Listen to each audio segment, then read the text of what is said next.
Opakruoth Nyikwara Mogiro kamana inyo kumkitera Mugi TV kaneno ka Nyasaye oyieno chako chopo chenro maro imore kendo bang'e wabiro bedo gi buch jopiny kama wadhi go e mbaka gi wendo modhial mabiro biro e studio ka Kevin Osido en jalony e weche mag telo kendo bende en jatelo mar duol ma oko mar piny owacho mobiro timo nonro kaka loch gwenge tiyo iluongo ni County Governance Watch. Gisebedo ka ging'iyo kaka loch gwenge tiyo koro penje ni to gidhi maber koso oyo ma mbaka mwadhi goyo gi Kevin Osido bang' dakika matin imidwaro winjo pachi 2-6-0 eka kinyalo yudo wantiere ka gi Belinda Phillips nyarige makala kaka jaloko marwa an kaka pile nyinga Trevor Ombija jandingo panga jonyakachi dendo nombija taya nyakwar guok ocha pesa magi weche manyien ma wan go. They have agreed to remove all the tariffs on our tea, on our coffee, on our avocado and all other agricultural exports. It's partly why I have a bit of a problem with some of our friends. Bang' America dwaro nono winjruok e kindgi gi Kenya, jatend piny Kenya William Ruto ramo ni ok onyal loko pache ne China moyawo thuolo mar ohala gi dongruok ne Kenya. Multiple media houses tallying presidential results independently that caused public confusion and uncertainty. This is something that we need to renew our energies and focus on how we can be able to handle this. IBC olieko ni gibiro dwaro ni ute fuambo bed kod yo achiel machale keyo duoko mar yiero mabiro maonge pogruok gi duoko margi.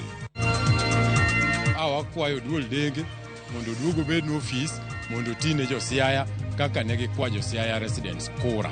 Jo Siaya ogolo pachgi e wi chal mar telo e kaunti no ka achiel kuom penjo ma gin godo en gimomiyo jalup gavana pod ni tenge gi telo mar kaunti no ka osara to pod ochamo.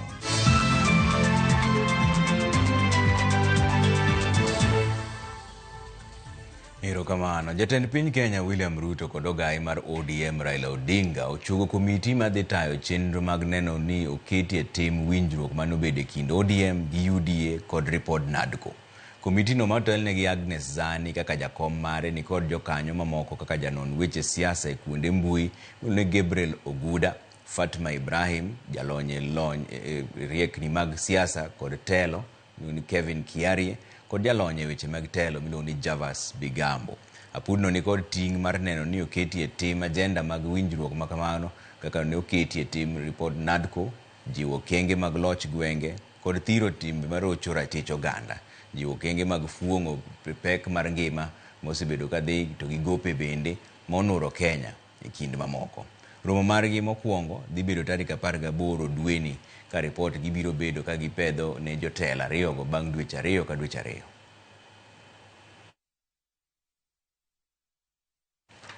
Kwa kani jatend piny Kenya William Ruto dok ne tudruok e kind Kenya kod China e thuolo ni ma od bura ma Amerika koro dwaro ni mondo gol nying Kenya e listi mar pinje moyangi ni ok otenore gi riwruok mar NATO makelo kanyakla moko kuom pinje ma ogwenyore gi dwaro mar Amerika. Jafombo marwa Simpros Okinda miyo ler mar wachni. En ote ma okelo paro ma okikore. Ote mar od bura ma Amerika e wi dwaro ni non ka bende Kenya pod ni kod ratiro mar bede listi mar pinje ma Amerika okete chunygi kako siepgi mangita kendo ma ok otudore gi riwruok ma otisi ni NATO ma en mano mar moko kuom pinje ma obalo kod Amerika. Sani Amerika nono gimomiyo tudruok chalo ni omedo mako mach e kind Kenya gi pinje kaka China, Russia kaachiel kod Iran. Kata kamano jatend piny William Ruto e lalruok mare gi joketo mwandu e sekta ma ji giwegi onenore kama odok chien e winjruok mare gi pinjego karanyisi mochiwo en mar piny China ma olero ni ok onyal loko ne ng'eye. The high level conversation with China, they have agreed to a reciprocal arrangement between Kenya and China. They have agreed to remove all the tariffs on our tea, on our coffee, on our avocado and all other agricultural exports.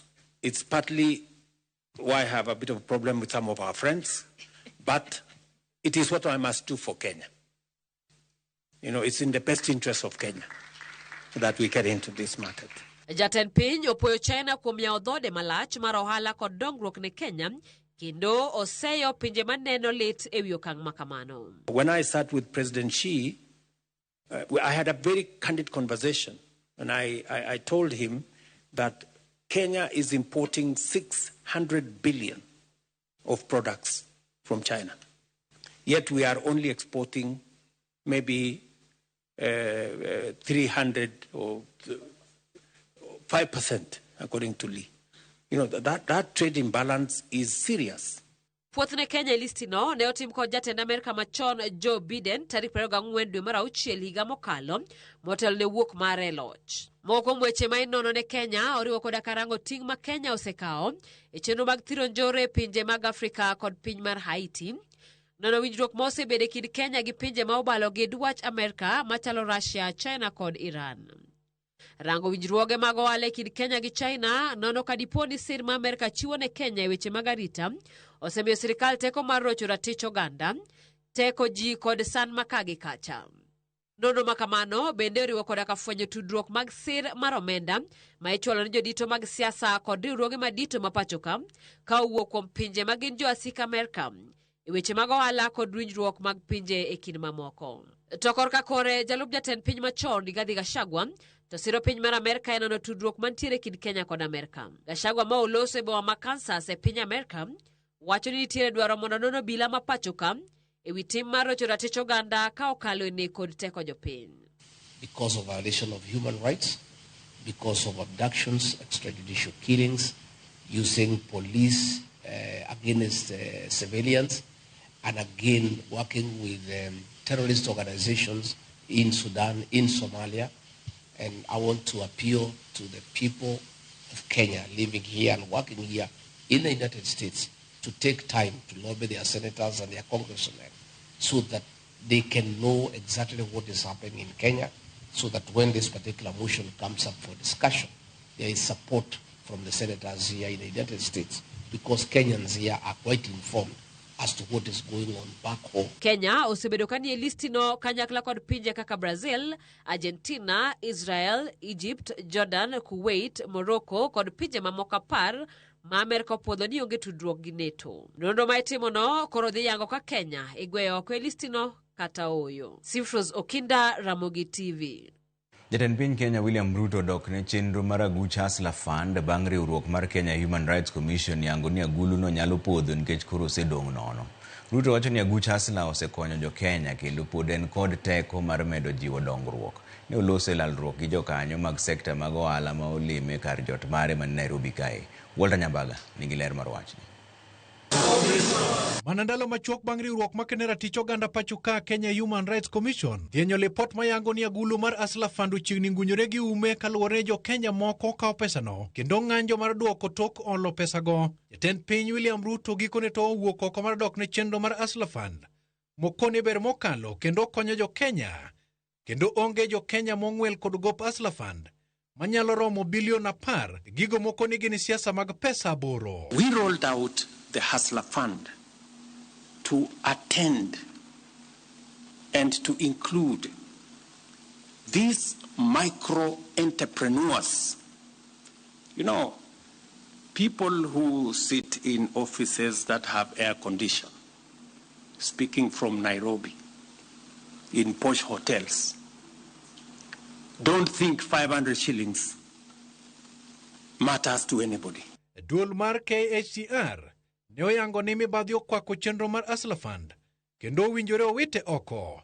Kata kamano, jatend piny okoni chenro no kuom higni mosekalo 3 osechwalo maromo shillings milion 72 ne jo Kenya manyalo chopo ji milion 26 ka nyinyo mag pesano e agulu no nyalo romo bilion 5. We have 2 million Kenyans who wake up every morning to borrow money from the Hustler Fund. You should look at the dashboard of the Hustler Fund to know what is going on, because they don't understand the hassles of small people. They don't understand what goes on in real Kenya, down there, where 500 shillings can make somebody earn a living, be able to put food on their table, and be able to go about their businesses. Jatend piny okoni kokale chenro no, jo Kenya osegoyo kang' mar bero chumi. I am pleased to state without equivocation that if the Kenyan economy were a living body, its vital organs would confirm robust health.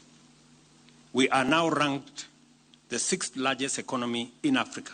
Ruto mane loso e kinde romo mar joket mwandu matindo kod madongo Nairobi oyango ni obiro siro chenro mag joket mwandu kaka yor medo chiwo thuolo mag yaro lwasi mar ohala. I want to persuade industry and the private sector to tap into the opportunities that come with the expanded space in the special economic zones and the county aggregation industrial parks. Walter Nyambaga, Ramogi TV. Duol mar IEBC olando ni ok bi yiene ute fwambo kwano ombulu gi lando duoko kapok IEBC opuodho kaka ne otimore yiero mokalo. Gino ma giwacho ni ne okelo kikruok. Ne giwuoyo e kinde romo mane gibago gi jofwambo kama jakom duol no Erastus Ethekon noyango ni gibiro lando tarik mag tayo yiero matindo machiegni. Lidio Keyo nigi ler mar wachni. Ne en romo mano kelo kanyakla jochung weche mag ute fwambo kod duol matao yiere pacho ka IEBC. Romono ne geto rango yore tiyo kanyakla hinyate yiero mabiro. E romono giseo ute fwambo kuom kelo kihondko ne oganda yiero mokalo kokalo kuom duoko mane gichiwo achiel kachiel ka koro gilando ni ok gibi ute fwambo kwano kendo lando duoko go kapok opodhi gi IEBC. Okang' makamano ilieko ne dhi kaw kalo e keo ote achiel machal ne jopiny kaw kalo e ute fwambo duto. We must also reflect honestly on the challenges that emerge. Multiple media houses tallying presidential results independently that caused public confusion and uncertainty. That is something that, and I like what Felix said, this is something that we need to renew our energies and focus on how we can be able to handle this. Can we explore a shared broadcast signal from the Central Results Hub? This is maybe some of the questions that lingers on our mind and we need to address. The Kenya Editors Guild remains committed to working hand in hand with the IEBC before, during and after the 2027 elections. We appreciate this early engagement and look forward to concrete outcomes that will strengthen Kenya's democracy. Jakom duol matao yiere pacho ka Erastus Ethekon oyango ni ei thuolo mar juma achiel mabiro duol no geno lando tarige ma ibiro tayo e yiero ma adundo ma pod okwamo. Yiero ma igeno ni owinjore bage kachop giko higani. Bende oyango ni yiero mabiro biro bede yo ma oyanga kendo onge kuo mar ombulu mabiro bedoe kaka osebed ka ilieko gi moko kuom josiasa. By elections we will announce the date in due course. I don't want to give you a specific date and time, but it shouldn't be more than a week or so. So we should be able to again call on the media to share that information with the public on the calendar for the by-elections, which we believe we can finalize in the course of this year. But what I do know, even the previous election, most, if not all, elections were, we saw, we are all Kenyans, we were there to see the results. So going for 2027, I personally don't think they'll be stealing of votes. It's almost an impossible. Duol no yango ni lwasi mar siasa ne yiero mabiro chako chwakore karanyisi mag lweny kod bao wach nenore.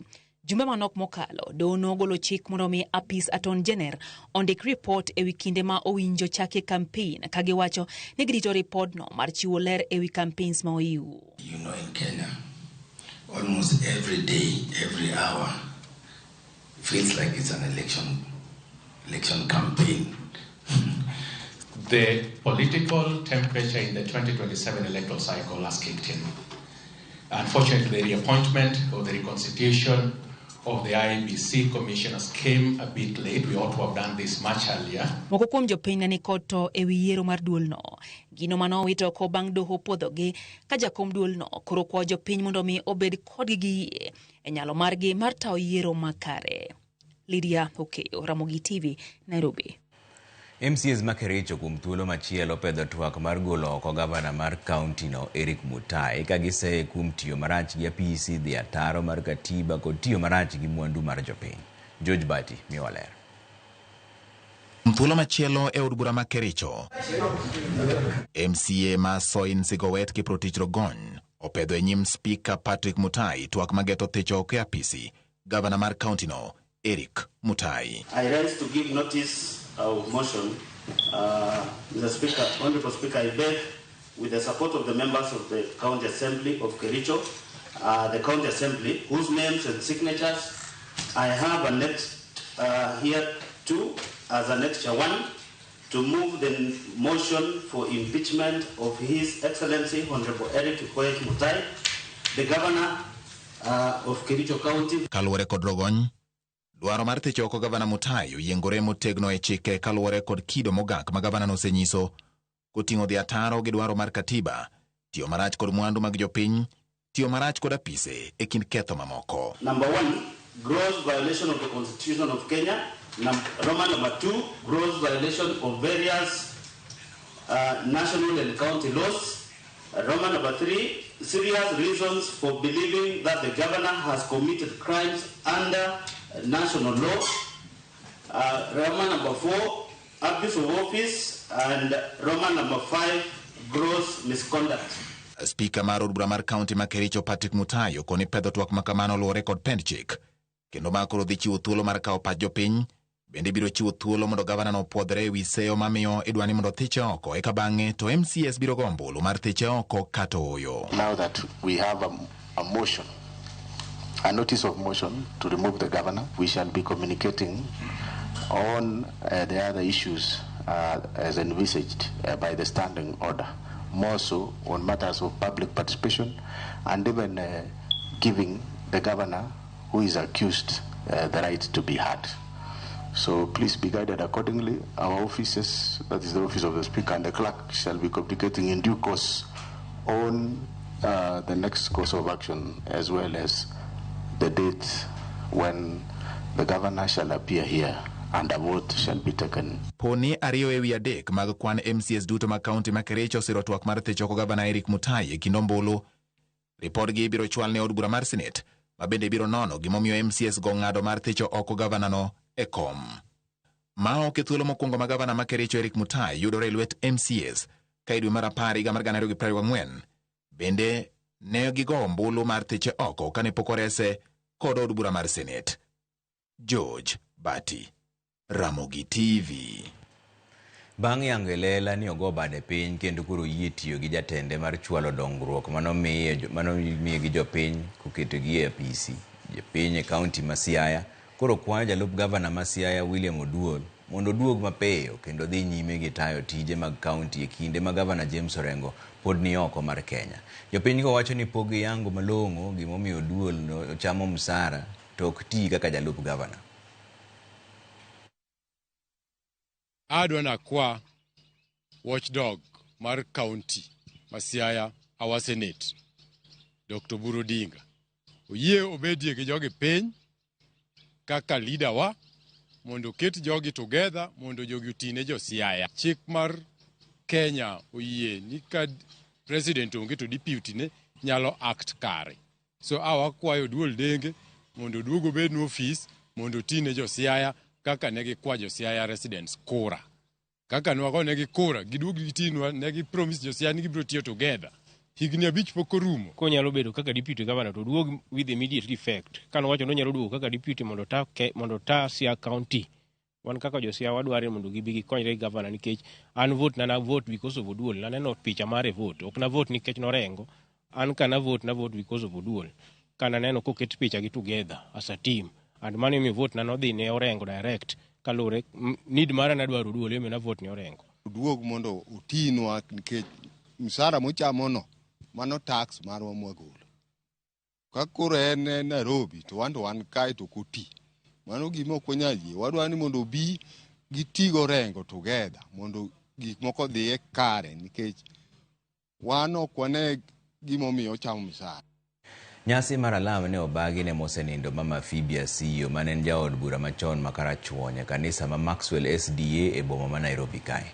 Anyuola mare kaachiel kod jotelo noywago Mama Fibia Siyo kaka jatelo mane ni kod chir kendo mano mane oneno ni joma mine oyudo thuolo mag telo pacho kae. Jafwambo marwa Armstrong Osutwa miwa ler mar wachni. Anyuola wede kod osiepe mosenindo Mama Fibia Siyo oromo e kanisa ma Maxwell SDA boma ma Nairobi mar chiwo ote mag makuyo kaachiel kod mago mag parogo Mama Fibia Siyo mane en jaod bura machon makarachuonyo. Hotel ne gigi wode maduong' Caesar Sio. Anyuola no yuago Mama Phoebe kaka ng'ano mane jambola mane ohero ji duto kendo mane ok oherore owuon. Mama loved dearly and so deeply.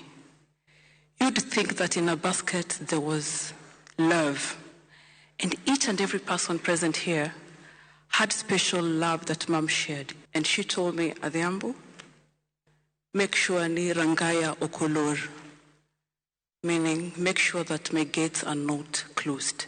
Yuago Mama Phoebe kaka miyo mane thuon, mane okode ohinga mane nitie kinde mane odonge telo. Gino mano miyo beda chiel, kuom jotelo mokwongo mamine e kind joma chuo. But she was a woman leader with a deep passion, a deep Christian. She was able to carry all of us. Alongside my sister Zippy, we managed to go together to Beijing. Anyuola no yango jatelo no kaka jal mane ong'awo malo rang'iny mar telo, kendo ni jotelo mane oluwo bang'e ni kod tich mar temo chopo kama ne ochope kendo timo madongo mane otimo. Gikwayo jotelo mondo mak matek telo mamigi gi jopiny maonge tugo mora mora mana kaka Phoebe Asio ne otimo. Mama Seti set the bar, the highest bar that any woman would have set. I want to tell you that as a family we miss her dearly, and all we can say is that you didn't see her in real life. Jaod bura Masuba South Millie Odhiambo mane yore nyasi no yuago Mama Phoebe Asio kaka jatelo mane otayo thoth jotelo mamine ahinya to makaluwe siasa kendo mano mane ong'ado rieko ne jotelo go. Ka opogore kod telo, Millie wacho ni Phoebe ne kod chung' motegno e weyo anyuola kod dak mar keny. Gima weyo en gima luongo gi kisungu ni legacy. Gima kata wan wanyalo koro kadho wamiyo nyithindo matino mabiro bang'wa. No kelo puonj mag puonjo nyithindo manyiri. No kelo puonj mag empowerment mag joma mine. Kaito no puonjo wabe mako lwet miyo wadu kidhi godo mbele. Omiyo mago to gik mabodhi mbele to gigero oganda wa bedo kanyakla kaka oganda no kawo motegno kabisa. Jotelo mamoko mane yore nyasi no ting'o gavana ma Homa Bay Gladys Wanga, seneta ma Homa Bay Moses Otieno Kajwang', nyawadgi ma Nairobi Edwin Sifuna, jod bura e kind jotelo mamoko. Ringre Mama Phoebe Asio iko e kaunti ma Homa Bay e gweng' ma Wikondiek e kar chung' od bura ma Kasipul motelo ne iko mare orucha tich abich tarik 8 dwe ni. Armstrong Osutwa, Ramogi TV, Nairobi. Pas wadhi yo moro machuok to kapok wadhi kanyo wasoma ni ote maru ka endeno ka makamu oro ote mare wacho ni Trevor, it's only 15 days to my birthday. Josiaya jo Ugunja gi jo Kenya te orwaki ka hotel ni host margi med waziri Opiyo Wandayi manu makamu no kabecho temo manya kanyo shemo tho mar DCI wacho ni greetings Trevor, ayie kod ker marwa jatend piny mar America pok no siro wa gi yo mora mora nyaka ne odonje telo. Ng'at magwari emigwaro. Secondly, achaka siro wach mar IBC tamo ute lendo chiwo duoko mar yiero. Thoth ute fwambo ne chiwo duoko mopogore wach marach matek mano shemo tho mar DCI. Aneno ka jaduong' Philip Ochieng' mar Jemo Nyakach mano Ogai wacho ni agoyo erokamano ne Ogai ma Nairobi Tom Odongo kod Ogai mamoko kuom riwo joluo duto ma Nairobi mondo bed kanyakla kaka joka ng'ato kaka jakom mar Raila Amolo Odinga ne dwaro. Mano Ogai Philip Ochieng' mar Jemo West. Bas kasa chaka neno machielo kendo ni opak ruoth Trevor ma indi Martin Ochieng' lago ka wuok Rweya. Aneno Ramogi TV makare kan gi mama na nyalago mos na japuonj mara mar English MD Pauline mar Masogo Mixed Secondary School. Erokamano ahinya.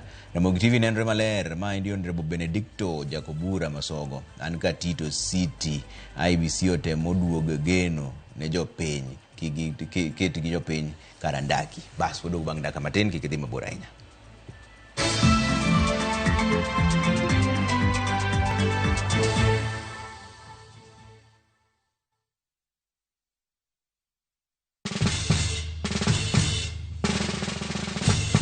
Guess what? Citizen Duca now delivers. Get amazing discount on your favorite essentials and have them brought straight to your doorstep, all for just 200 shillings delivery fee. Go to citizenduca.com, select the product you want, pay, and we'll handle the rest. Citizen Duca, the home of discount.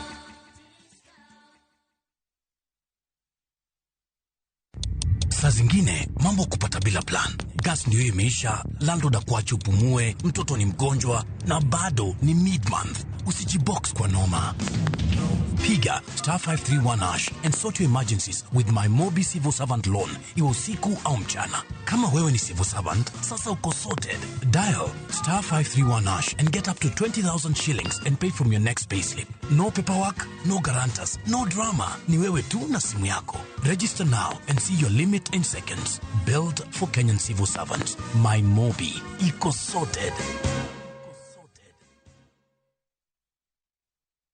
Apostle Julius Subi of Exploits Worship Center invites to the 21st edition of the Heavens Fire Prayer Summit 2025, beginning on the 6th to the 10th of August, themed Transformational Revival. It is an annual convergence of God's army and will take place at Uhuru Park, Nairobi, Kenya from 9 a.m. to 6 p.m. daily. The guest ministers, Pastor Robert Kayanja, Archbishop Harrison Nganga, Prophet Cindy Jacobs, Dr. Francis Miles, Lady Bishop Kathy Kiona, and Reverend Jenny Mock. Worship ministers Chris Shalom and Kestin Bogo, Kenya. For more information, call the number 0723-689-745. This is an appointed time for God's visitation. Don't miss out.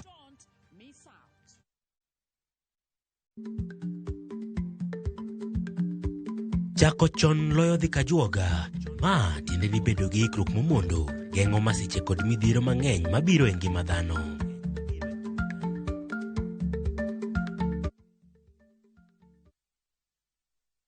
Introducing Wigo, your trusted ride. The ride with the most reliable, verified, efficient, and transparent drivers. With fabulous cashback incentives for passengers, each trip on Wigo feels like an upgrade. Download Wigo from Play Store or App Store or SMS Wigo to 20425 and ride with confidence. Wigo, let's go.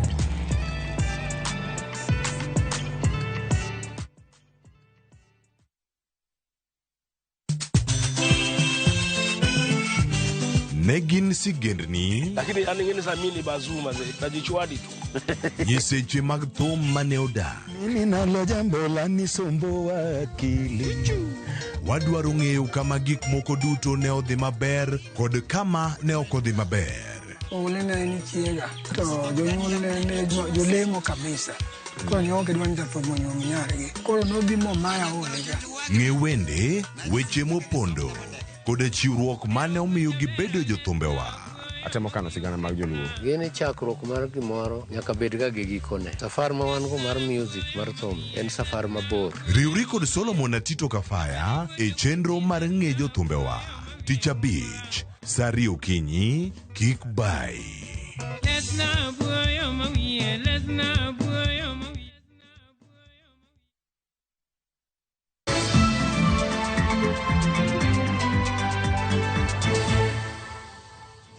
Kamano kuketera Mogi TV kane jotelo mag dinde ka achiel kod jolamo kotelnegi kod jadolo Julius Subi mar Exploits Worship Center noromo kanyakla e boma ma Nairobi ka e wuoth mar lamo ne kwe kod kanyakla mar oganda ma pachoka.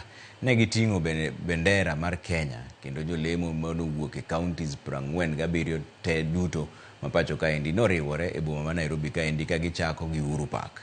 Mano en chakruok mar romo mag lamo ma ibiro time juma achiel mangima. Romo no geto kelo ji kanyakla e pachoka endi ka jadolo Subi ogolo kwayo mar kwe kod riwruok e kinde maliet mag siasa kod tungni medore e pachoka endi. Lemo no biro rumo chieng' Jumapil.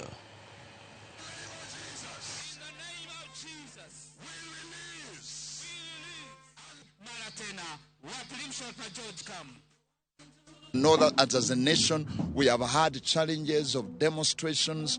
We have had challenges in the economy. We went around to pray for our nation because we know the Bible says that when my people who are called by my name shall humble themselves and pray and seek my face, then I'll hear from heaven and I'll come and heal the land.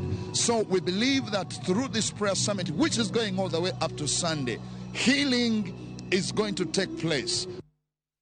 Migao mar teko kokalo gi kambi mar Kenya Pipeline ochiwo ayanga ofise ma oger ne sikund primary ma kowuor e kar chung' od bura ma Karachuonyo e kaunti ma Homa Bay mar konyo ting'o malo rang'eny mar somo e sikundno. Ofisego mag gedo margi nomuonyo siling milion 3 bende nikod kar keto masinde mag kompyuta ma jopuonjre tiyo godo e somo e yor lony manyasani. Skundno mane ochaki higa mar 1954 osebedo ka onge ofis ma jopuonjre nyalo konyorego.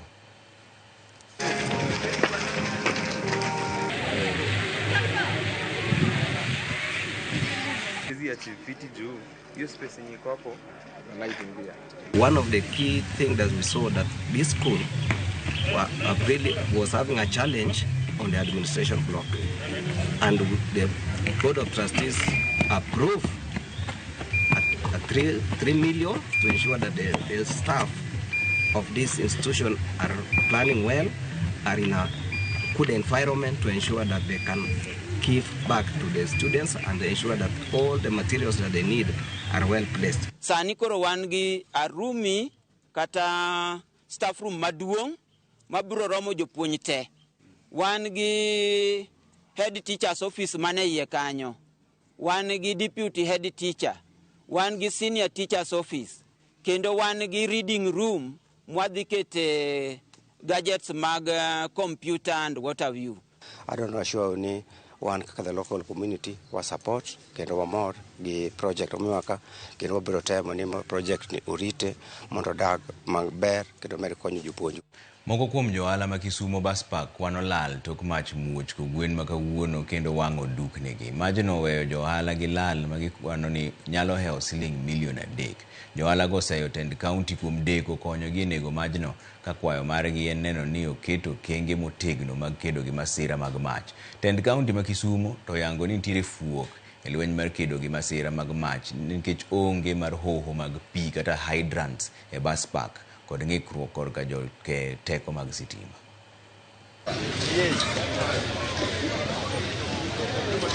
Chian gi mwandu moromo 90,000 to gi wang' gite nikech an chalo ku gi pes loan maka olone ash.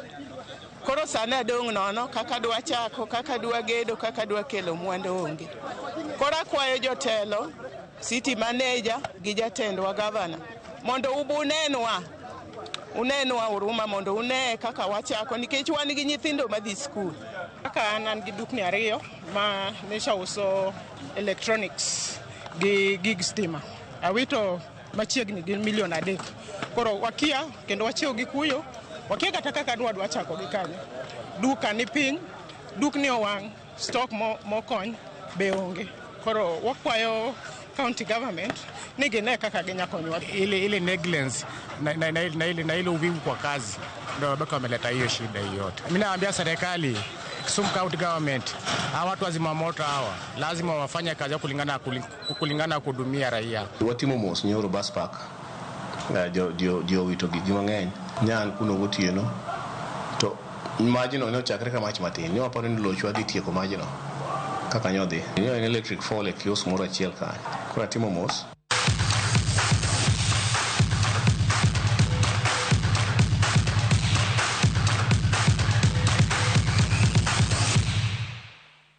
Kocha mar Harambee Stars Benny Makati wacho ni ong'eyo ni Angola en tim matek mokalo konyiso jo Kenya ni osetimo manyalore mar manyo loch e kind Kenya gi Angola kiny. Kenya kiny gocho gi Angola Kasarani chakre saa 1 otieno ka Kenya sani ni e thuolo mar 2 e grup mar A. Makati onyiso jo Kenya ni omiye thuolo mondo mi ota Harambee Stars kako dwaro, kowacho ni dwaro mare en ni mondo Kenya okaw okombe.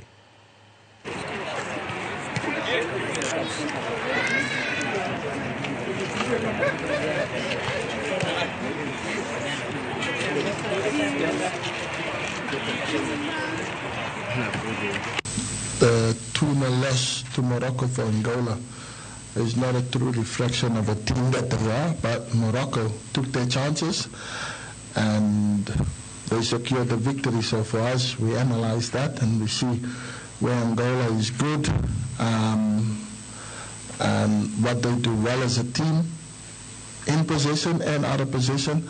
So I think, yeah, we'll set up so that we can counter their strengths. We know that Angola is a team, they control and they manage, they look after the ball pretty well. So yeah, we're in for a long night tomorrow. If people want the old Kenya, they can keep on dreaming, because as long as I'm here, they'll play the way I want them to play, and the way I want them to play is to be hard to beat and to win matches. Tuke Maglawi Jaoko Foundation Peace Tournament ne odhi nyime kawuono kar chung' od bura manyatike kaunti ma Migori. E duoko mag tuke go Nyamanga oloyo jagore gonde 2-0, Chaurembo oloyo Mikei gonde 2-0, mana kaka Young Boys norodho Young Rangers gonde 2-0. Pamba FC norodho Uru Nyandika gonde 4-0, Kariat noloyo Cherry gonde 4-3. E pap machielo Nyadiri gi Koweru owuok amodhi gi gol 1-1, mana kaka Custom United gi Obolo bende nogolo gol 1-1. Milimani noloyo Kuja gol 1-0, Karabara ogoyo Giboko 2-1. Aneko United to nowuok amodhi ma oloyo gol gi tim mar Rabala FC.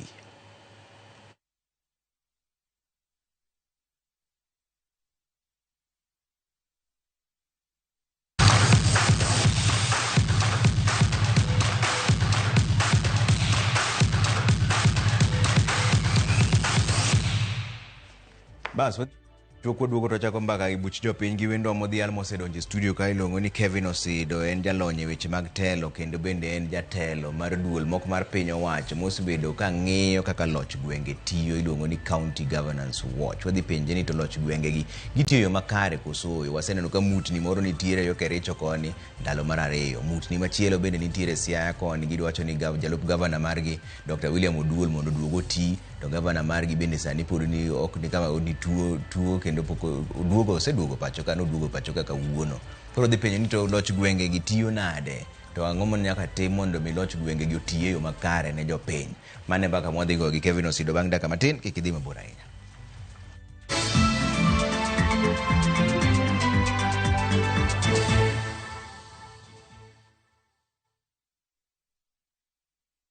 The August school holidays are the perfect time to unwind, relax, and enjoy Kenya's stunning coast with View Travel's getaways. Stay in Mombasa on a full board basis from just 28,750 Kenya shillings via SGR or 44,350 Kenya shillings when flying. Escape to Malindi Watamu from 35,000 Kenya shillings via SGR or 45,000 Kenya shillings by flight. Bask in the Diani Ocean Breeze from 66,300 Kenya shillings via SGR or 49,300 Kenya shillings by flight. All packages are per person sharing and are inclusive of return hotel transfers. Book now and pay in installments with View Travel's Lipa Pole Pole option. Call 0703-254-254 or visit viewtravel.com. View Travel. Dream. Explore.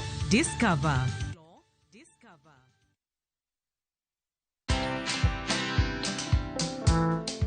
Lete kifunguu. Lete kifunguu. We mama, we enda sako. Leta kibungu. Leta kibungu. Leta kibungu. Rada bro. Leta kibungu man. Tulia bro, tulia. For me, I feel like this is the best time now, Brayo, to tolee hii element. At least tukuone venye unakaa bro. Watch this story and more. Download the Citizen Digital app or visit www.citizendigital.com and find the Citizen Originals portal. Kenya's #1 app, Citizen Digital. Say you don't know the Nikelo Nyako Chia Jonokore, Nedelunga Nisandi Nango, Nyako Chia, Miriere Kundejano Sigo Kachandigi Mo, Nyako Chia, Utemoka.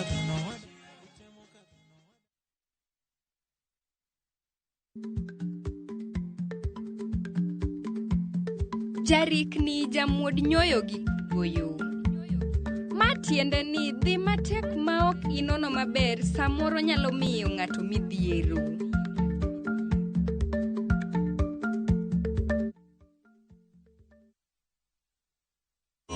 Chonga gilo, emo mi achano kama.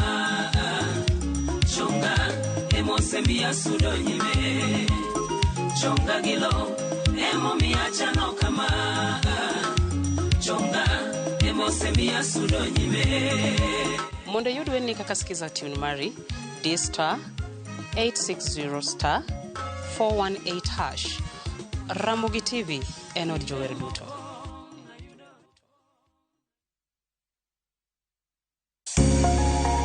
Lwedo chweyo. Koro ka sana watiyo gi lwetwa. Rom gi joma oseloko kit ngimagi kendo giseloko pok margi obedo ohala.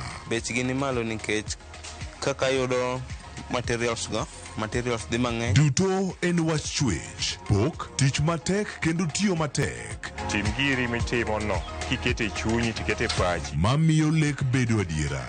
Pok opogore. Tich ang'wen, saa 2 okinyi kod Sharon Ong'ao. Kik bai.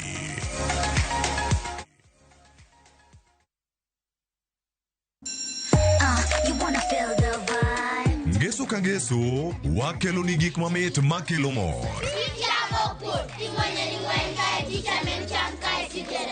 E rogo mar nyithindo kae, wakelo ni talanta. Loso gi lwedo, wapuonji tedo be. Gi moko mamit.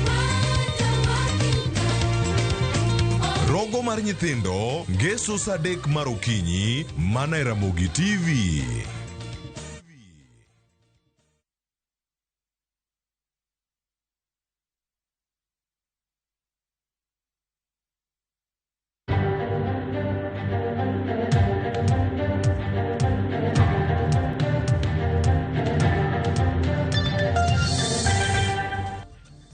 Erokamano kuom keto Ramogi TV ka wadonjo ne buch jopiny. Wan gi wendo modhial mosedonjo e studio ka Kevin Osido en jalony e weche mag telo kendo bende en jatelo mar duol mok mar piny owacho miluongo ni County Governance Watch, mano duol mang'iyo kaka loch gwenge tiyo nyaka ne kichakre. Erokamano ahinya kuom seche gi jatelo. Erokamano Trevor. Wachakane ni loch gwenge gi tiyo nade, ma dho ngere luongo ni state of devolution. Ong'iye to ochalo nade sani? State of devolution kata kaka loch gwenge tiyo, anyalo wacho ni ka wakiti ratil achiel kuom 10 tanyalo miyo gi namba 7 kata 70%, to mano luwore gi understanding ni wantiere e tieng' mar 3 kata gima waluongo ni third generation of devolution kata county governments. Kech mokwongo ne en 2013, then wadhi e 2017, sani koro wan e 2022. Ting'eni ka wang'iyo kaka loch gwenge gi tiyo, to nitie gik mang'eny kabisa ma wang'iyo. Mokwongo wang'iyo ni to pesa madhi e county kata sirikal mar county itiyo godo nang'o. Mokwongo en pesa di titiyo kode nang'o. To ka wang'iyo pesa no kaka itiyo godo, to be wapenjre ni to nafas machalo nadi ma county government nitiere godo mar mondo olos kata kung pesa ne owuon, gima waluongo gi dho ngere ni on source revenue. Then namba 2 bende wang'iyo ni to tije ma katiba marwa omiyo gi mar mondo giti, mokete katiba kama waluongo ni schedule 4, manyiso wa tije ma itimo gi sirikal mamalo kod sirikache mag kor gwenge mapiny. To kanyo bende nitiere performance ma waluongo ni performance review of devolution, ma county governments ng'eny gi osetiyo maber, nikech kidhi kuonde moko ma kata ndache ne onge, sani yudo ka ndara osepa, moko los maber, otimnegi grading, oket kata mana nyaka maram, olosgi maber ma gitiyo. Kuonde moko bende kidhi e skunde moko mag ECD, tiyudo ka kata nyithindo ma ok ne nyal dhi e skul chon, sani koro gin gi opportunity nikech sirikache mag kor gwenge ogero negi skunde machiegni gi dalni gi kata gi utegi. To bende nitiere improvement impact ma sirikache gi otimo, ma moko kuom gitimo gimiluongo ni school feeding, manyiso ni kata jogo ma ok nyal to bende imiyo thuolo mar mondo gitiyo gi school feeding as an attractive point mar mondo giduogi. Weche mag thieth bende wantiere godo kanyo, waseneno tungni matin kaluwore gi gigo matimre sirikal mamalo gi sirikal mapiny, but generally particularly kuonde ma kidhie kaka North Eastern province kuonde ka machon weche mag thieth ne rach kabisa.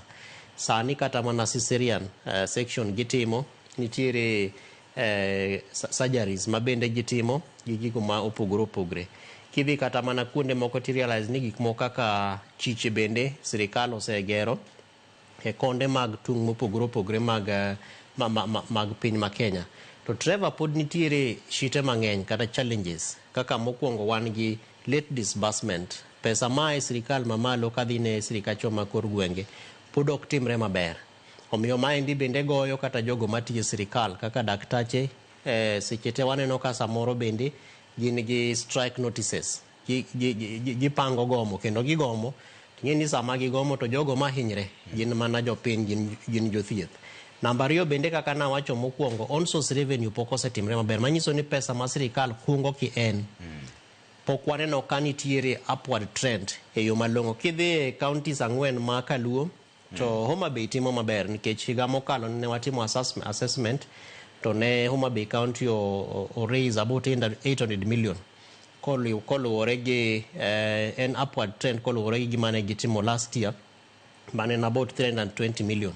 To king'iyo activities ma motivate county kaka ma Homa Bay, ting'iyo ka nitiere for example investments mar national government kaka gik ma KDF timo ka, gik ma timre within the shipyard Lake region kacha, mago bende konyo county.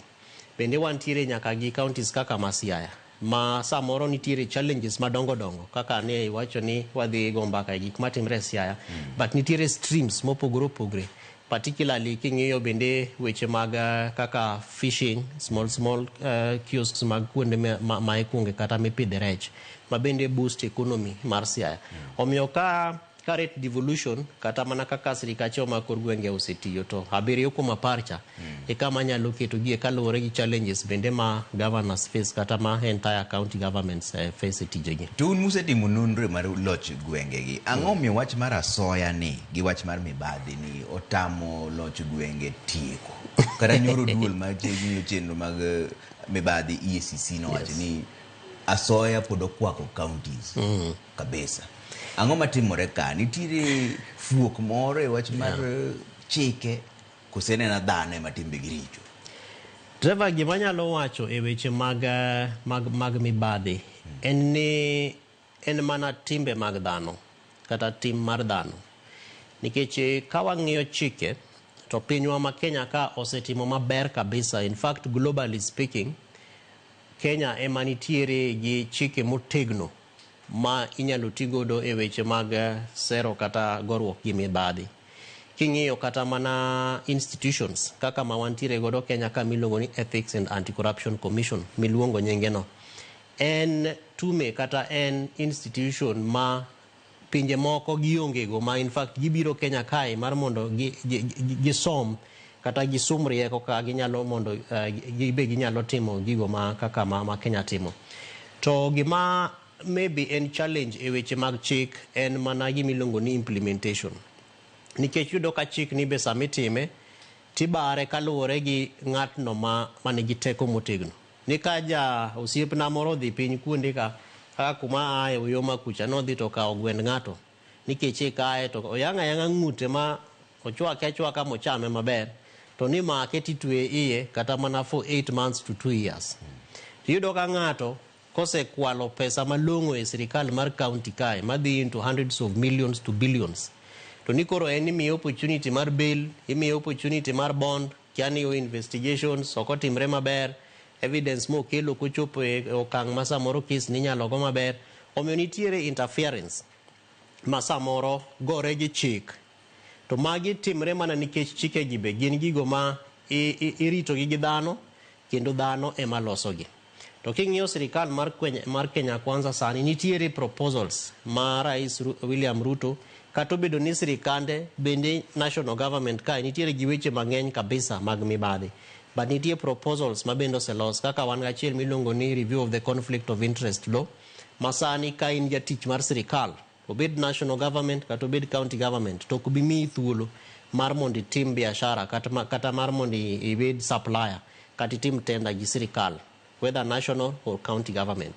Then bende wantiere gi chike moko bende kaka mag king'iyo assets recovery ma samoro jogo mose kwalo pesa. Wan gi active case kaka mar Homa Bay, mar Migori County, former governor Kotho Bado manodhi e court to wacho ni anta yie gik muwacho gi to bende kaka wanyalo timo koro alternative dispute resolution kata out of court settlements.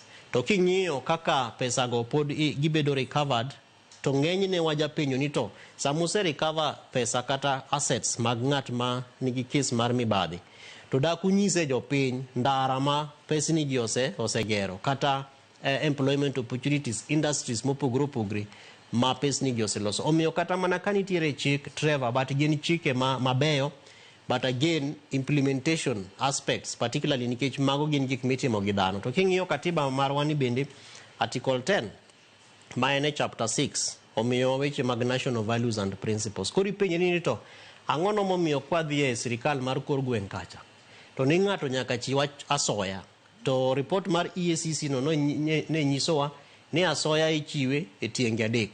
Ni nitie ng'ama chiwo achiwa asoya nikech en ong'eyo ni gimodhi omi ofis cha ok obi yudo unless ochiwo asoya. Then nitiere ng'ama chiwo asoya nikech okwaye. Koro inyise ni kidwa passport ni omiwa siling 10,000 mondi eka mondo wamigi. Then nitiere tieng' mar 3 mar jogo ma en ong'eyo ang'eya ni mar mondo ayud gima dwaro ni to mana kaka itimoga, kata okwaya kata ok okwaya to ang' achiwa asoya. Omiyo ineno ka nitiere lack of laxity e chik mar mondo bende o clarify ni to corruption ni kata mana mibadhi matimre ni ere kaka chik tudre kodgi, to bende pok waneno actively ka chik tiyo maber e wi jogo ma kata against jogo ma osetudre gi weche mag mibadhi. Omiyo mano bende ok wane ka nitiere preventive measures kaka koro wanyalo tamo japiny ni sama idwa dhi chiwo mibadhi to ng'e ni nitie action midhi kauni. To katieko kanyo Trevor, bende wan gi challenge.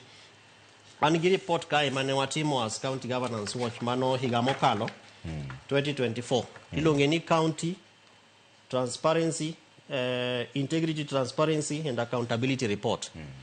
To report ni king'iyo page mare mar 16 to nyisi some of the preventive measures kaka ne watiyo gi counties madhi 14 to ne watudre gi counties gi jogo ma watiyogo to wapenjogi ni bende in isega chiwo asoya e county, to yes or no.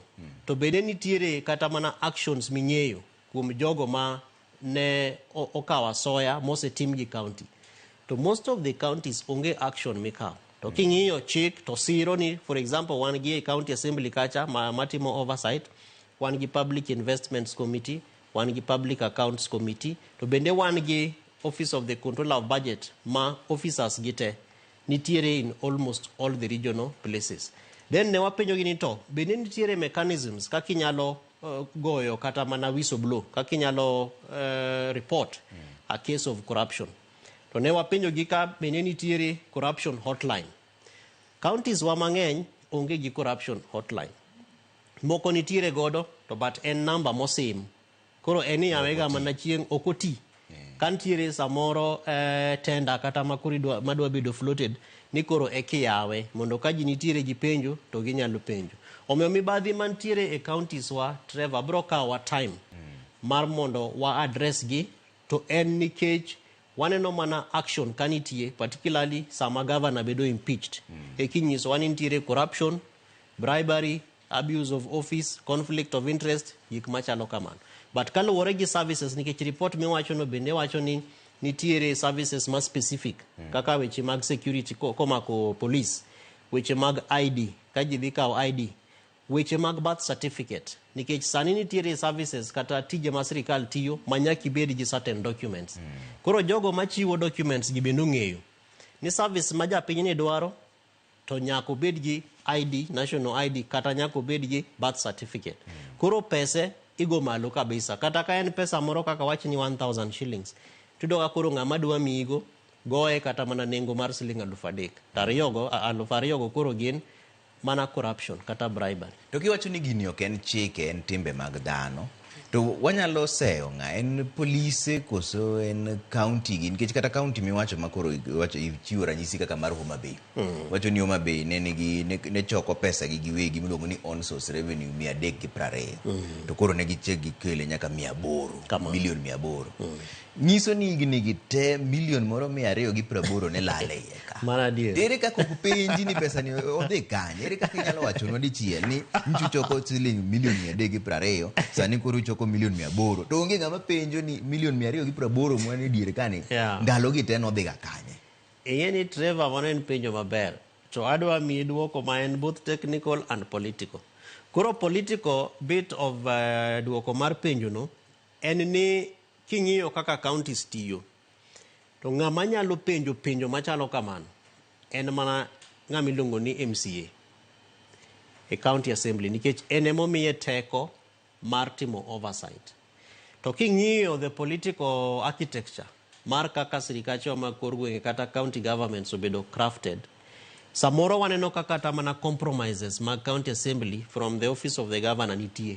Ma ka in ng'atno ma Homa Bay, tang' samoro iteri Kisumo kacha, tiketi kata e hotel moro kacha for 4 days. Koro ing'e ni wiyi osegawil gi gima nokeli kacha, kata gi penjo moko manipenjo ka. Kiasi aya korwa kocha tidwa ni mondo teri kata mana Nairobi ka, kata iteri Kiambu, Winsakai, kata iteri Mombasa. Koro by the time miluokri e pigcha migo abal, ting'e ni wiyi osewil gi gik mibadhi manende manidwa penjo ka. Omiyo nitiere interferences ma siasa bende kelo kaluwore gi penjo moripo bed ni penjo, nikech japiny to katiba omi thuolo ni nyalo ndiko barua mar suspected corruption. Bende nyalo oro kata mana message kata barua no inyalo ore ne Ethics and Anti-Corruption Commission. But the moment mise ore mosebedo received, you are no longer in control. Manyiso ni koro gik matimre kacha in korekia. Omiyo teko motegno ma wanyalo tiyo godo mar mondo wapenj penjo kaka ma iwacho no en ni MCAs wa nyaka ging'e tich momiyo gintiere assembly kacha ma giti tijno e yo makare. But number 2 bende as County Governance Watch gi migepe moko ma watiyo godo kaka CRA, Commission on Revenue Allocation, Auditor General, Controller of Budget, bende waseneno ni gimomiyo laxity machalo kamano nitie en nikech counties wa nigi streams mang'eny, manyiso ni gin gi yore mang'eny ma ginyalo kungo godo pesani. Ing'e ni ng'enyne gitimo mana gimiluongo ni land rates. Koro land rates en ni in gi plot kata in gi landi, to nitie pesa moro ma ichulo ne county every year. To be wajaneno ka governors wa ng'eny gi gikito kata mana posta e gazette ka gikwayo ji mondo ochul pesa no ma giketo kata mana waivers. To ng'eni nitiere moko kaka miluongo ni cess ma ichule kor ndara gi. Wantiere gi moko kaka miluongo ni wines and spirits, jogo ma nigi lika kure miuse gigo ma kaka ma jok moko madho to gikonyre godo gi. Mago gin pesni te ma sami dhi yawo gino nyaki chul licenses, nyaki chul certificate, nyaki chul mago pesni te mabire county. But samoro bende nitiere lapses kaka koro for example counties ma okotimo digitization. Mani kore chule gi cash. Ng'eni kidhi kata mana e most of our kiosks ma samoro bende wawuothe kata mane chiche wagi. Tiyudo ka samoro county revenue officer nigi simo moro machalo kama to nyisi ni in idwa chulo parking to donge kidonjo sani to sani ten saa 8 wachiegni loro. Koro idwa ore ka kosi idwa miya mondo. Tiyudo ka ng'enyne the easiest way en ni kawa gini mondo adhi duka ka dhi nyiewo gimoro kar chulo siling 300 no tiyudo ka koro imiye kata 100.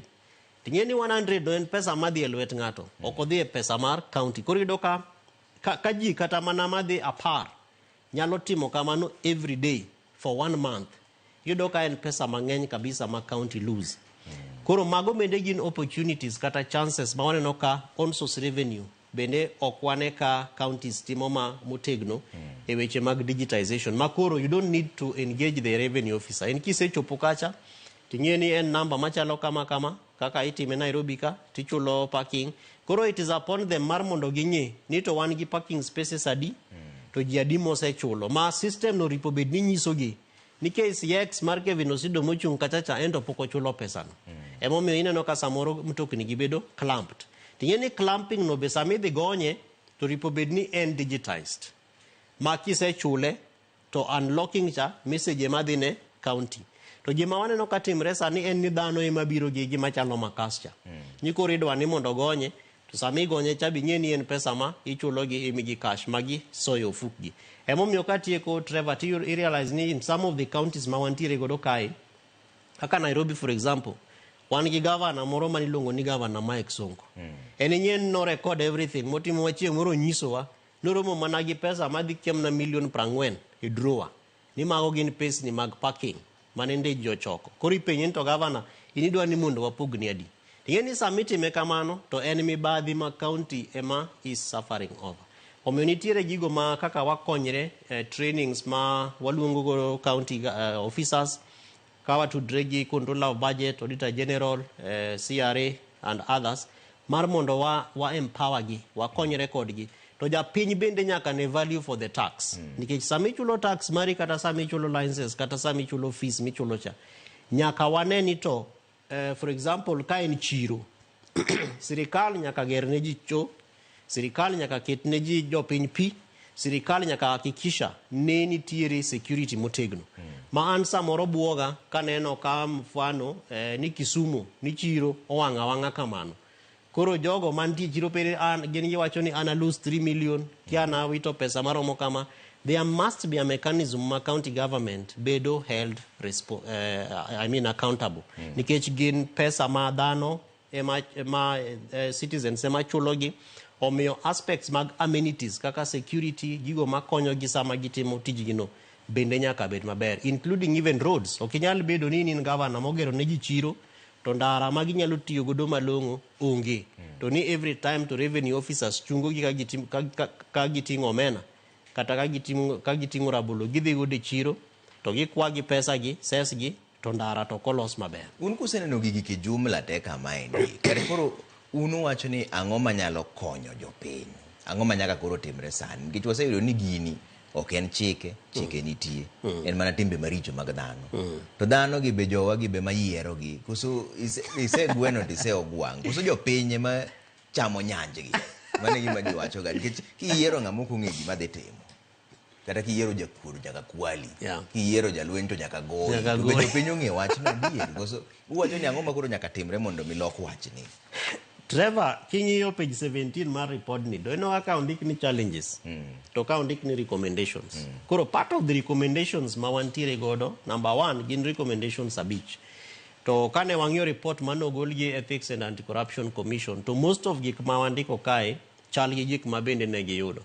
Mokwongo, oversight mechanisms nyaka bed strengthened. Office mar MCA, japiny nyaka ng'e ni MCA okena ena ng'ama dhigo siasa. Katiba omiyowa tije malong'o ma MCA tiyo. Omiyo samigo kura to wang'e ni to ng'ama wagone kuran en ng'ama chalo nadi. Kik wagaga kura nikech jakomo biro to nyisowa ni Trevor Ombija intang'e ni mariedhi go tosha kuma kacha. Ni koro biro ka tosha ni ng'ane tosha. Ni koro wagone kura. To kwang'iyo profile kata kwang'iyo ratirone mar tich to en ang'ena jagoch, en ng'at moro ma ok wanyal mako gimoro malong'o ma odhi konyowa godo e county assembly kacha. To nikech county assembly e kama itime oversight. Ting'e ni bende koseyieri mibet e county assembly kacha, assembly tiyo gi committees. For example, wan gi gimiluongo ni budget committee, wan gi justice and legal affairs committee, wan gi public investments and public accounts committee. Jogo moyier gi jopiny ema bet e committee gi. Koro kiyiero ng'at ma ok understand gimoro ipo bet no odhi otime county kacha, to mano manyiso ni nyanji emidhi chamo. Omiyo sama japiny ikre mar mondo odhi ogo kura, kik wang'i party, kik wang'i kiani ng'ani nigi pesa marom nadi, nikech pesa go to gin mekwa mosekwal. Emidwa ni mondo odhi opogno. Moko bende Mheshimiwa Matiang'i nonyisowa ni wash ng'enye kor gweng' ka, en pesa ma en pesa to ken pesa be.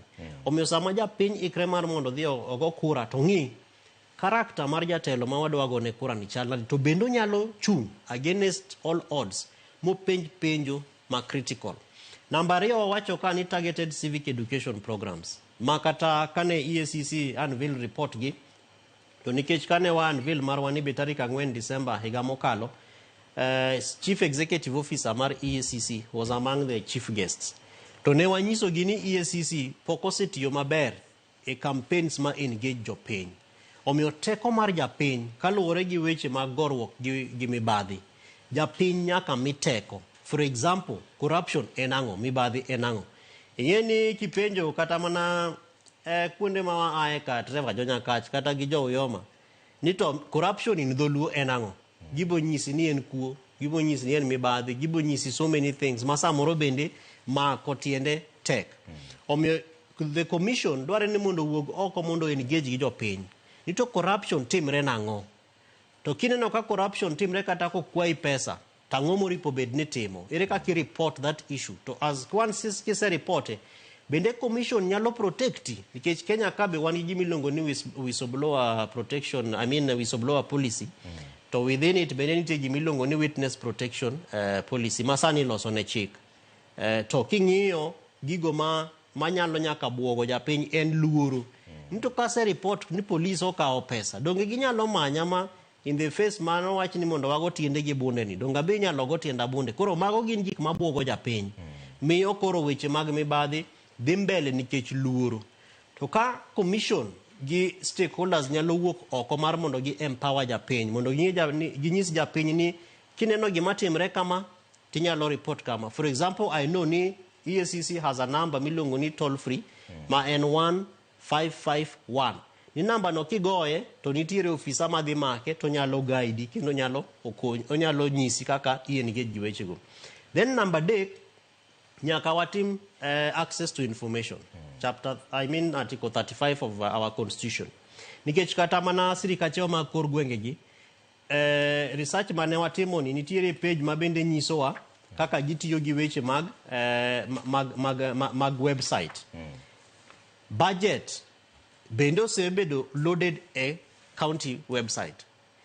CIDP mar county bende jopiny nyalo access e website mar county. Magineni water kai oketne pesa marom kama to en pesa mibigore ward maka. To ka ichako gere to Public Procurement Act bende wacho ni nyaki iket gimilongo ni service charter. Boards moko mawaneno wakikete bath ndara kata project kiloso. Makata contact mar contractor nyaka ket kanyo. Maka nitiere gimoro makata kadeto kalo within 2 months. Tinyalo go simo mipenyi ni tangono momiyo end of project date nuketo ni en chiengni to gini pokoserumo. Nikech most of our counties waneno ka project ichako igere to higni kata beach kalo yeni mago gin corruption. Koro pesa mo ket mar projects ni odhi kanye to ngano mosechame. Omiyo nitiere gik mang'eny ma japiny nyaka ng'i. Ni mar mondo wagore gi weche mag mibadhi mokwongo nyaki take responsibility mari. Ting'eni report mar EACC no bende nonyiso wa ni nitiere about 4 reasons momiyo ji engage weche mag mibadhi. Mokwongo wacho ni vijande onge gi tich. Omiyo sirikal nyaka create employment opportunities. Jogo madwa manyo tije mindiko gie nyaka gi create employment opportunities. Jopuonj mamanyo tije mose qualify. They must be given employment. Daktache mapile pile waneno kia intern doctors 4 years rita teach to onge teach, you know. Mago gin gik ma nyalo inspire rowere mondo donje weche mag mibadhi kata mana weche mag maundu. Kaka ne waneno Gen Z demonstrations last year and this year. The call is very positive and is very strong. To that call nyaka bed rallying call mar sirikal mondo chak address weche ma EACC nyisowa ni miyo ji donje weche mag mibadhi. Then poverty, dhier. Nikech dhier no ema miyo ng'ato uso nyaka diekte mandalagi. Ouso nyaka puodho, ouso nyaka dhok. Mar mondo yud pesa moro, mondo kata ka en lweny to nyathine moro mar community odhi e lweny. Kata ka en access to youth fund, mondo yude mana pesa moko monyalo kawo godo ID, onyalo yudo godo birth certificate, mondo o-enroll a group ma odhi yudo godo access to this fund. So miyo sirikal nyaka look at mechanisms maginyalo make it easy mondo jogo ma nigi proximity to corruption mondo wa reduce vulnerability. Dokoro kata kwa ng'iyo kaka jo county kata MCAs gi governors tiyo to kata gi governors gi jolup gi kaka Siaya waneno ka koro gore to dhi kamacha to waneno kaka sani kendo Kericho Kericho bende owuok tu mosuo gidwa golo jatendgi to ng'eny ne ji wacho ni MCAs seche magitimo mano ok gin joma dwaro ni mondo mibadhi orum gichalo jomotuon pesa moro. Koso mane kama bende nitiere chochni moro e wach. Trevor Manoto en adieri nikech pile in fact wajanenoga especially kawane season mar loso budget gima olongo ni budget making process to trips mag MCA ng'eny ahinya. Obed madhi Mombasa, obed madhi Naivasha, maena no donjo ni to bage moloko to wuok. Odonjo ni to wuoche mogo rangi to wuok. To mano gin gigo ma samoro king'iyo matut to gin thuolo mikawo mar mondo otamgi e teko magin godo mar gorwok gi mibadhi. To mae waneno ka especially nitiere kisomo repode migolo gi controller of budget kata gi auditor general. To nikech magi ripode migolo almost every quarter, manyiso ni igolo gi didek e higa. To kisomo ripodego mag county ka county, to nitiere penjo ma kata mana MCAs gibed jogo makin mang'iyo kaka sirikal, kaka pes sirikal mar county tiyo, to gin gigo madine gikonyre gi governor mondo kik chop kata ne control of budget. To nikech compromises mar ni koro osetergi kia otergi kanye kia bende waneno ka counties moko imiyo gi pesa miluongo ni ward fund ma is also not there, it is illegal. To mago koro gin gik mitiyo godo mar mondo wangegi. To ka bed ni ginyalo tiyo kaka kaka katiba marwa dwaro kendo kaka chik dwaro, to gigo moripo bed ni gitimo nyalo konyo county mar mondo pesa ma gikungo kata gigo ma opportunities manyalo contribute towards corruption kata nyalo kelo mibadhi, to ginyalo address. For example, en tij MCA mar mondo ket proposal mar mondo los gimiluongo ni digital scheme, kaka ma wawacho mar chulo kata parking kata timango, nikech gino nyaka kete chik. Koonge chik to ng'ato nyalo dhi e court mowach ni anto jogi chuna ni mondo achul pesa ni gi M-Pesa, to onge platform ma chuna ni nyaka keti kamano. But ka en e chik, to kidhi e court to chik no emisomo. Ndong ineno ka Siaya County Digitization Act on Revenue Collection Chapter 6 kia wacho kama. Then mano en case ma yalo yo. To miyo MCAs nyaka konyre gi counties mar mondo gikony gi keto chike malongo manyalo address issues of corruption. To gibed jogo ma are willing to learn. Kech pile kia gidhi Singapore, kia gidhi benchmarking Thailand, kia nyocha gidhi nyaka Uganda ka, hoping ni nitie gimoro maber ma wanyalo somo kanyo. To koro sama gidhi timo benchmarking gi, ang'ono ma giduogo godo e county. Bende nitiere rieko magise somo, magisumo e yo makare manyalo konyo county mondo county odhi mbele. To MCA nyaka ng'e Trevor ni gima waluongo ni service delivery. Ka koro matimre Siaya, nikech sama koro jariyo gore ting'e ni services moripo bedni bedo delivered ok be delivered. MCA must be non-partisan mondo penjo ma critical. Ni sama koro governor onge, to chike moripo bedni walosogi ne ng'a. Services moripo bedni governor oversee mabedo delivered ne jopiny, ng'ano madhi timogi. To nikech again political interference ok wane ka MCAs wa penjo ma critical. Kata mana senator be, nikech senator e MCA at the national level. Eno beti senate kacha, kendo chiko wacho ni senator no ene protector mar devolution. To king'iyo kaka koro wach mane wacho mar jo Siaya, to kata duond senator ok wawinj, ilonge ni senior youth leader. Youth leader ok wawinj that agility mare, nikech youth leader to kata kidhi e political party to en jatelo mane gi teko ma eno nyalo summon jogo manitiere gi mibadhi madhi mbele magi address these issues ma koro nyalo konyo jo Siaya mondo yud opportunity mar service delivery. Nyoro Dr. Duol no wacho ni gisewuoyo gi Oburu Oginga ma ging'iyo kaka gidhi keto jogo bedo kamoro achiel mondo mi giwinjre. Gima pod chapo wa en ni ka koro Duol gima ne ochande ne mibadhi mabe EACC pod osewacho ni mibadhi pod dhi mbele. To koro winjruok ni kare en marang'o? Nikech ka koro lweny ne wuok ni mibadhi dhi mbele, winjruok ok dhi miyo mibadhi koro rumo. To mano be gima koro kelo nyaka senators bende. Senators gi be gise tiyo makare ne loch gwenge kuneno kusetimo nonro koso oyo. Senators to ok waseneno impact mar Senate county governments kata e loch gwengewa. To then nikech part of it and the infrastructural formation mar Senate. Yeni Senate en high level malo kae masamoro engagement margi kata tudruok margi gik matimre e county kata tin. To ng'enyne kuonde ma wasenene duond Senate en mana for example impeachment mar governor ma chiko wacho ni nyaka gibed gi committee mar 11 aeto bang'e chikno wacho bende ni ginyalo tero gino in the committee of the whole.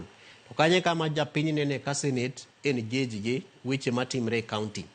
Samoro bende wan gi committees mag Senate madhi visit counties mopogore opogore kaluwore gi gigo matimre. Kaka ng'e ni senior youth leader no wacho bende no bro dhi Senate mondo oter ne committee mar justice, devolution and intergovernmental relations wach matimre Siaya.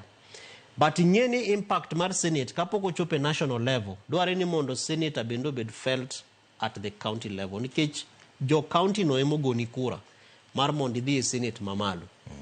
Omiyo kaka wach matimre Siaya, to ber ka Senate take it seriously nikech bendo set president marach. To ka maybe amede county moro mabe waseneno ka nigi issue machal gi masiani en county mana Nakuru kae. Ma governor owuoka no dhi.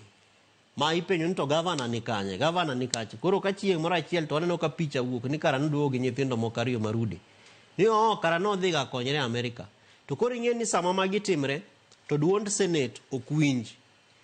Duond senator ma that particular county bende ok winj. Mago gin gik ma bende goyo chuny japiny kendo o take away the trust ma japiny nyalo bedo godo e weche mag Senate. To kaka iwacho adier ni Mheshimiwa Oduol Denge no wacho ni Senator marwa Oburu dwani mondo oluong committee. Mago gin gik ma ok oripo bed ni warito Trevor nyaka issue obedie. Nikech leadership is not just felt in a crisis. Leadership en gima you feel it every day. Is a journey ma iwuothe pile pile.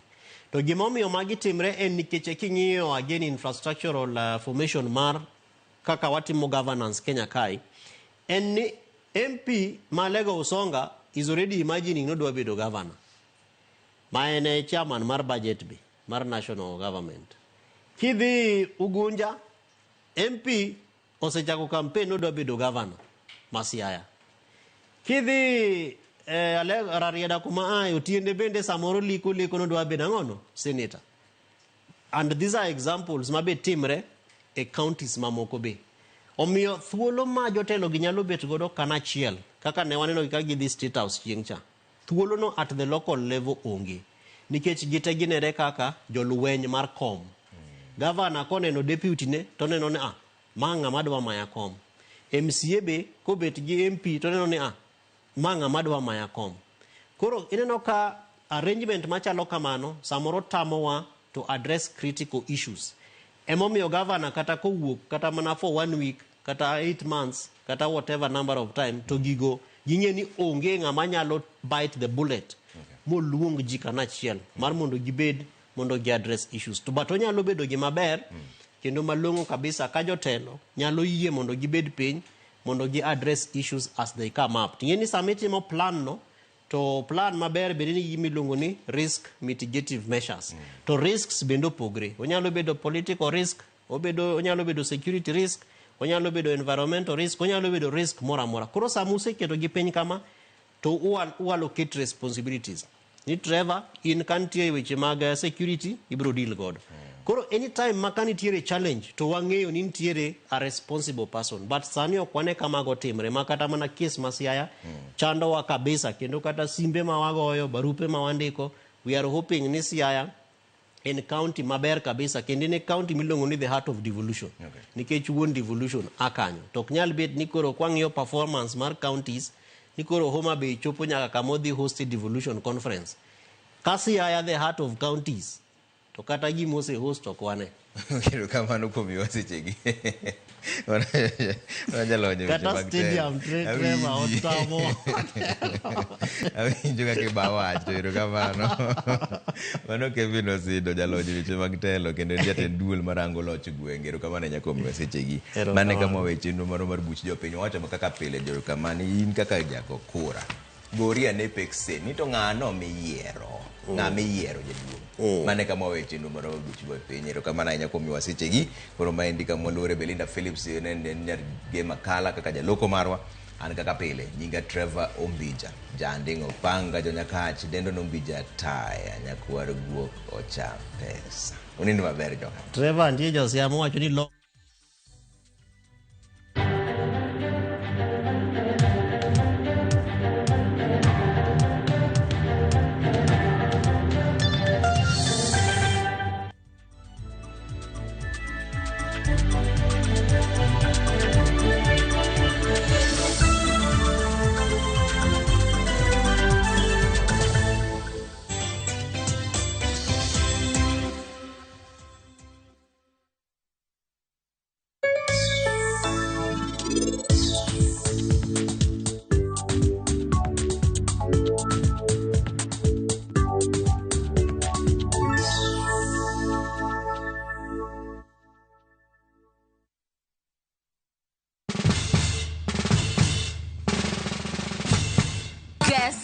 it. Citizen Duca now delivers. Get amazing discount on your favorite essentials and have them brought straight to your doorstep, all for just 200 shillings delivery fee. Go to citizenduca.com, select the product you want, pay, and we'll handle the rest.